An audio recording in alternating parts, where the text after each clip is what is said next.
Hi friends, welcome to our channel. இன்னைக்கு spaghetti with veg balls எப்படி செய்கிறதுன்னு பார்க்க போகிறோம். இது ரொம்பவே டிஃப்ரெண்ட்டான ரெசிபி.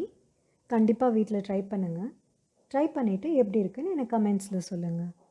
என்னோடய வீடியோஸை நீங்கள் ஃபர்ஸ்ட் டைம் பார்க்குறீங்கன்னா மறக்காமல் சப்ஸ்கிரைப் பண்ணுங்கள். அப்படியே பெல் பட்டனையும் கிளிக் பண்ணுங்கள். அப்போ தான் நான் வீடியோஸ் அப்லோட் பண்ண உடனே அதை நீங்கள் பார்க்க முடியும். வாங்க இப்போ எப்படி செய்கிறதுன்னு பார்க்கலாம். ஒரு பாத்திரத்தில் தேவையான அளவு தண்ணி, ஒரு ஸ்பூன் உப்பு, ஒரு ஸ்பூன் ஆயில் சேர்த்துக்கோங்க. தண்ணி சூடானதும் தேவையான அளவு ஸ்பெகட்டி பாஸ்தா சேர்த்துக்கோங்க. நான் வாங்கியிருக்கிற பேக்கில் 10 மினிட்ஸ் குக்கிங் டைம் போட்டிருக்காங்க. நீங்கள் வாங்குகிற பேக்கில் எந்த அளவுக்கு குக்கிங் டைம் மென்ஷன் பண்ணியிருக்காங்களோ அந்தளவுக்கு குக் பண்ணி எடுத்து வச்சுக்கோங்க. இப்போ 10 நிமிஷம் ஆயிடுச்சு. என்னோடய பாஸ்தாலாம் குக் ஆகிடுச்சு. அடுப்பை ஆஃப் பண்ணிவிட்டு ஃபில்ட்ரு பண்ணி எடுத்து வச்சிடலாம். இப்போ வெஜ் பால்ஸ் எப்படி செய்கிறதுன்னு பார்க்கலாம். 2 உருளைக்கிழங்கு வேக வச்சு மசிச்சு சேர்த்துருக்கேன். 1 கேரட் துருவி சேர்த்துருக்கேன். இந்த வெஜ் பால்ஸ்க்கு உருளைக்கிழங்கு, கேரட், வெங்காயம் இது 3 மட்டும் போதும். என்னோடய குட்டீஸ்க்காக நான் ஜாஸ்தி வெஜிடபிள்ஸ் சேர்த்துருக்கேன். 1/4 கப் கார்ன், குட்டி குட்டியாக கட் பண்ண பீன்ஸ் ஒரு 5லேருந்து 6, குட்டி குட்டியாக கட் பண்ண கேப்சிகம் 1/2 கப், 1 ஸ்பூன் பூண்டு பேஸ்ட், தேவையான அளவு உப்பு, 1/2 spoon pepper, 1/2 spoon mixed herbs, கொஞ்சமாக கொத்தமல்லி தழை. மிக்ஸ்டு ஹர்ப்ஸ் இல்லைன்னா நீங்கள் சாட் மசாலா கூட சேர்த்துக்கலாம், அதுவும் நல்லாயிருக்கும். எல்லாத்தையும் சேர்த்து கலந்து விட்டுருங்க.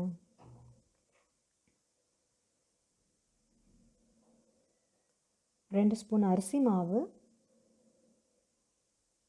2 ஸ்பூன் கார்ன்ஃப்ளவர், அதையும் சேர்த்து கலந்து விட்டுருங்க.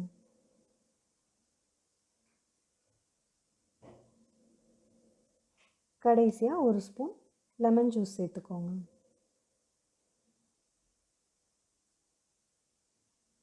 அதையும் நல்லா கலந்து விட்டுருங்க. கையில் கொஞ்சம் எண்ணெய் தடவிட்டு குட்டி குட்டியாக உருட்டி எடுத்து வச்சுக்கோங்க. இதே மாதிரி எல்லாத்தையும் ரெடி பண்ணிக்கலாம். ஒரு பேன் சூடு பண்ணி அதில் தேவையான அளவு எண்ணெய் சேர்த்துக்கோங்க. எண்ணெய் சூடானதும் நம்ம உருட்டி வச்ச உருண்டையெல்லாம் சேர்த்துக்கலாம். நான் இன்றைக்கி ஷாலோ ஃப்ரை தான் பண்ணியிருக்கேன். நீங்கள் வேணும்னா டீப் ஃப்ரை கூட பண்ணிக்கலாம். எல்லா பக்கமும் திருப்பி விட்டு கோல்டன் கலர் ஆகிற வரைக்கும் ஃப்ரை பண்ணிக்கோங்க. இப்போ எல்லாம் ஃப்ரை ஆகிடுச்சு. எடுத்து ஒரு பிளேட்டில் வச்சிடலாம்.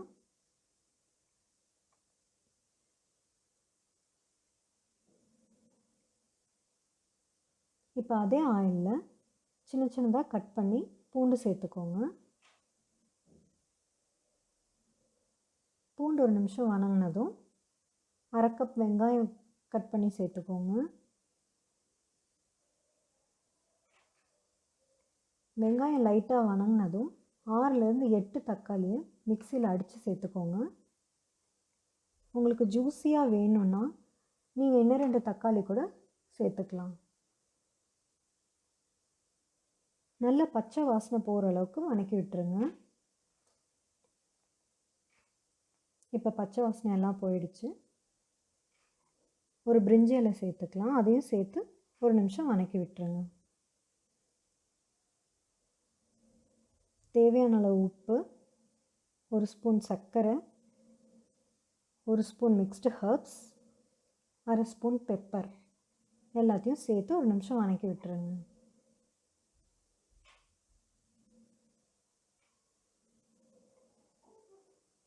எல்லாம் வணங்கினதும் நம்ம குக் பண்ணி வச்ச ஸ்பெகட்டி பாஸ்தா சேர்த்துக்கலாம்.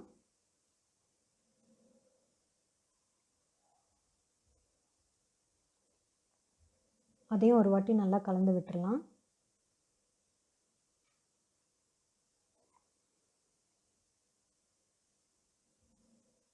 இப்போ நம்ம ரெடி பண்ணி வச்ச வெஜ் பால்ஸையும் சேர்த்துக்கலாம். எல்லாத்தையும் சேர்த்து நல்லா கலந்து விட்டுருங்க.